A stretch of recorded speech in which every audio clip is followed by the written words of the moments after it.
Hello दोस्तों, कैसे हैं आप सब लोग। आशा करती हूँ अच्छे होंगे। हमारी आज की कहानी का नाम है अच्छाई। प्रिया अपनी मम्मी से, मम्मी तुमने भाभी को बहुत छूट दे रखी है, बताओ वो सूट पहनती हैं और सर नहीं ढकती हैं और आपको कोई दिक्कत नहीं है।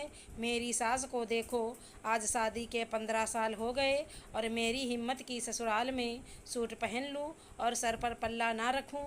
मम्मी आप भाभी पर कंट्रोल रखो, नहीं तो वो हाथ से निकल जाएंगी। और तो और भैया को भी अपने पीछे लट्टू की तरह नचाएगी। भैया भी फिर उसकी ही सुनेंगे। प्रिया की इन बातों को सुनकर उसकी माँ कहीं न कहीं उसकी बातों में आ रही थी। आज श्वेता को तैयार होने में देर हो गई, जिसके कारण नाश्ता भी देर से तैयार हुआ, जिस वजह से श्वेता की सास ने आज नाश्ता ना करने की ठान ली। इधर श्वेता जल्दी से नाश्ता तैयार करके सीधे सास ससुर और ननद को देती है। ससुर और ननद ने तो नाश्ता ले लिया, पर सास ने आज नाश्ता ना करने का फरमान जारी कर दिया। उस पर श्वेता बोली, क्यों मम्मी, आज नाश्ता क्यों नहीं करेंगी आप? आज तो आपके पसंद का नाश्ता बनाया है। क्या हुआ, कुछ बात है क्या? आपकी तबीयत तो ठीक है? इस बात को सुनते ही उसकी सास आग बबूला हो गई और बोली, तुम तो चाहती हो हम बीमार पड़ जाएं और तुम इस घर की मालकिन हो जाओ। श्वेता ने उनका ऐसा मूड देख थोड़ा घबरा गई और बोली, नहीं मम्मी, ऐसी बात नहीं है। आप गुस्सा क्यों कर रही हैं? क्या मुझसे कोई गलती हो गई है?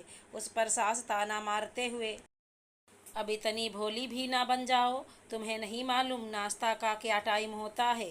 और तुम्हें तो शादी हुए इतने साल हो गए, अभी तक टाइम का कुछ हिसाब किताब नहीं मालूम हुआ क्या? उस पर श्वेता बोली, मम्मी सॉरी, कल आपके बेटे को पेट दर्द हुआ था रात में, इसलिए दवा देने के बाद जब आराम मिला तब सो पाए और सुबह नींद नहीं खुली। कम से कम उसकी दुख तकलीफ की खबर तो हमें होनी चाहिए। मान लिया तुम दोनों की शादी हो गई, सुख में हमें नहीं पूछते, पर कम से कम हमारे बेटे के दुख तकलीफ में तो हमें बता दो। श्वेता अपनी सास की बातें सुन के रोने लगती है। मम्मी आप ऐसा क्यों बोल रही हो? हमने आपको अपने से कब अलग किया? कहीं भी जाते हैं आप लोगों के साथ ही तो जाते हैं। कभी कोई बात आज तक हम दोनों ने आपसे नहीं छुपाई, फिर भी आप क्यों गुस्सा हो रही हैं? इसी बीच प्रिया, जो श्वेता की ननद है, वह बोली, तो क्या आप मम्मी पापा को साथ ले जाती हैं तो एहसान करती हैं? आपका क्या मतलब है? उनका बेटा है, वो उन्हें ले जाता है, आप इस बात का ताना क्यों दे रही हैं? इस पर श्वेता बोली, दीदी मैं कोई ताना नहीं दे रही, और मैंने कब कहा कि हम उन्हें साथ ले जाते? मैंने तो यह कहा हम उनके साथ जाते हैं। उस पर प्रिया बोली, भाभी अभी आप मम्मी से जुबान लड़ा रही थी, अब मुझसे क्यों लड़ रही हैं आप? भाभी मैं तो 2 दिन के लिए आपके घर में मेहमान बनकर आई हूँ, आज हूँ कल चली जाऊँगी। भाभी आप मुझसे ना लड़िए। उस पर श्वेता ने रोते हुए कहा, कहाँ लड़ रही हूँ दीदी, सिर्फ अपनी बात आप लोगों के सामने रख रही हूँ। प्रिया और श्वेता की सास अब श्वेता की कोई बात नहीं सुनना चाहती और ना समझना चाहती, इसलिए श्वेता ने वहाँ से हट जाने में बेहतरी समझी। श्वेता के जाते ही प्रिया बोली, देखा माँ, कहती थी ना भाभी की लगाम कसकर रखो, पर आप तो बस श्वेता बेटा करती थी। अब भुगतिए, मुझे क्या, 4 दिन बाद मैं तो अपने घर चली जाऊंगी। आपने देखा भाभी कैसे ताने मार रही थी और मुझसे भी बहस करके लड़ने लगी थी, और जब सब अपने मन का कर लिया है तो जाकर बेडरूम में बैठ गई, जिससे घर का काम भी ना करना पड़े और भैया को भी तो रोकर जो दिखाना है। बेचारी कितनी तकलीफ में है, यह नाटक जो करना है। उस पर श्वेता की सास बोली, सही कह रही हो, आज करण को आने दो, रोज रोज का नाटक यहाँ नहीं चलेगा, और यह नाटक करना है तो जाए अपने मायके जाके करे, इसके माँ बाप देखें इसका रोना धोना। और श्वेता अपनी सास की सारी बात सुन रही थी, जिसे सुनने के बाद उसे बहुत दुख हुआ, क्योंकि आज भी बेटी और बहू में बेटी का पलड़ा भारी था, पर वो बिना कुछ प्रतिक्रिया दिए चली गई। कुछ देर बाद कमरे से बाहर आकर घर के काम में लग गई। करण के ऑफिस से घर आने का टाइम हो रहा था और वो कोई भी अपनी वजह से घर में तमाशा नहीं चाहती थी, इसलिए घर के माहौल को भी सामान्य करने की कोशिश कर रही थी। शाम को चाय के साथ सास की पसंद की कुरकुरी प्याज की पकौड़ी बनाई। श्वेता के हाथों की पकौड़ी उन्हें बहुत पसंद है। उन्होंने भी बड़े चाव से खाई पकौड़ी। और चाय के साथ श्वेता की सास का गुस्सा भी जाता रहा। प्रिया इन सब हरकतों पर पैनी नज़र रखी थी और वह फिर दिन की बात याद दिलाने की कोशिश कर रही थी। पर श्वेता ने बहाने से उन्हें रोकते हुए कहा, दीदी शाम को खाने में आपकी मनपसंद पाव भाजी बनाई है। आपको मेरे हाथों की पाव भाजी बहुत पसंद है ना, इसलिए तभी करण घर में आता है, सबको चाय पीता और पकौड़ी खाते देख बहुत खुश होता है और हंसता हुआ कहता है, आजकल सास ननद और बहू में बड़ी बन रही है। माँ की पकौड़ी, ननद की पाव भाजी और मेरे लिए क्या। श्वेता कहती है, आप चेंज करके फ्रेश होकर आइए, आपकी पसंद की मूंग की पकौड़ी भी तैयार की है। यह सुनकर करण ऊपर अपने कमरे में चला गया। दिन वाली बात आई गई हो जाती है, पर प्रिया को अपनी माँ पर बहुत गुस्सा आता है कि इतना समझाया फिर भी भैया के सामने कुछ ना बोल पाई।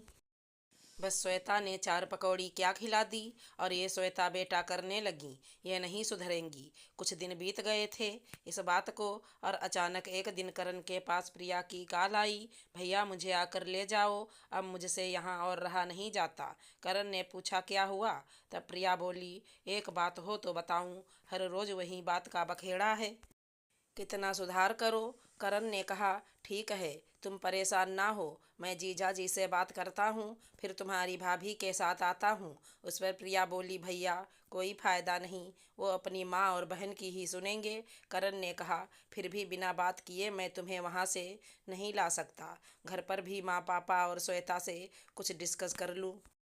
यह जवाब सुन प्रिया गुस्से से लाल पीली हो गई और फ़ोन पर चिल्लाने लगी, तुम सब भाभी की बातों में आते रहो, उसे कोई रोक टोक नहीं है, मैं यहाँ मर रही हूँ, तुम लोगों को कोई परवाह नहीं है। करण आश्चर्यचकित से इन सब में श्वेता कहाँ से आ गई, अब उसने क्या कर दिया। उस पर प्रिया गुस्से से, भाभी कहाँ कुछ कर सकती हैं, वह तो आपके मम्मी पापा की नज़रों में अच्छी जो बनी हुई हैं, आप लोगों के लिए वो कभी गलत हो ही नहीं सकती। ये सब सुन करण को भी गुस्सा आ गया और वो प्रिया से गुस्से में बोला, तुम्हें श्वेता में इतने सालों में एक भी अच्छाई नहीं दिखाई दी या फिर देखना नहीं चाहती। श्वेता सबके साथ कितना एडजस्ट करती है, किसी को भी नाराज़ नहीं रहने देती, सबका ध्यान रखती, सबका ख्याल रखती, यहाँ तक कि तुम्हारे मन में उसके लिए कितना मैल है, फिर भी वो तुम्हें इतना प्यार करती, तुम्हें खाना खिलाती, कितना ध्यान रखती। आज तक कभी भी उसने किसी के लिए मुझसे एक शब्द भी नहीं कहा और तुम उसके लिए इतना मन में मैल रखे हो, ऐसा क्यों। प्रिया, श्वेता ने तुम्हारा क्या बिगाड़ा है। प्रिया के पास अपने भाई करण के सवालों का कोई जवाब नहीं था, इसलिए प्रिया ने फ़ोन काट दिया। आज प्रिया मन ही मन में पश्चाताप की आग में जल रही थी कि उसके आने के बाद मेरा अधिकार अपने घर पर ख़त्म हो गया है। उसकी माँ अपनी बहू को ही बेटा कहती थी, वहीं दूसरी ओर उसके अपने ससुराल में उसकी कोई कदर नहीं थी। वहाँ बेटा तो दूर, बहू का भी पूरा हक नहीं मिल पाया था।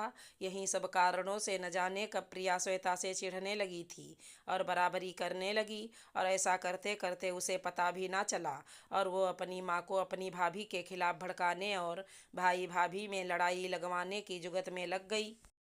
आज जब प्रिया को उसके अपने भाई ने चीज़ों का एहसास कराया तो प्रिया शर्म से पानी पानी हो गई। उधर प्रिया का अचानक फ़ोन कट जाने के कर से करण परेशान था, इसलिए उसने श्वेता को फ़ोन कर सारी बात बताई। उस पर श्वेता ने करण को समझाते हुए कहा, आप सबसे पहले प्रिया दीदी को कॉल करें और उन्हें यह दिलासा दीजिए कि वह बिल्कुल भी परेशान ना हो, हम सब उनके साथ हैं। फिर आप जीजा जी को कॉल करिए। करण ने प्रिया को कॉल किया पर प्रिया ने कॉल रिसीव नहीं की। फिर मैसेज किया कि हम सब तुम्हारे साथ हैं, तुम परेशान ना हो, मैं कल जीजा जी से बात करके तुम्हें लेने आता हूँ। फिर करण श्वेता की पूरी बात प्रिया को बताई, जिसे प्रिया को अपने द्वारा किए हुए बर्ताव के कारण बहुत बुरा लगा। उसने अपने भाई से कहा, भाभी से कहना मुझे माफ़ कर दें, मैं उनके साथ कितना गलत कर रही थी।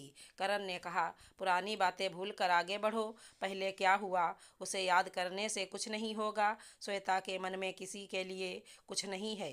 अब तक करण और प्रिया का फ़ोन कट चुका था। करण आज खुश था क्योंकि यह सब बातें वो पहले से जानता था, पर वो किसी की तरफ से बोल नहीं सकता था। और आज श्वेता की अच्छाई भारी पड़ी और उसके बिना कुछ बोले सब ठीक हो गया। दूसरी तरफ प्रिया को बहुत बुरा लगा। अपनी बातों को याद करके पश्चाताप से भरी हुई थी। उसकी श्वेता से नज़रें मिलाने की हिम्मत ना हो रही थी। एक बार फिर यह साबित हो गया कि अच्छाई की हमेशा जीत होती है। अगर हमारी कहानी पसंद आई हो तो चैनल को लाइक शेयर सब्सक्राइब करें। धन्यवाद दोस्तों।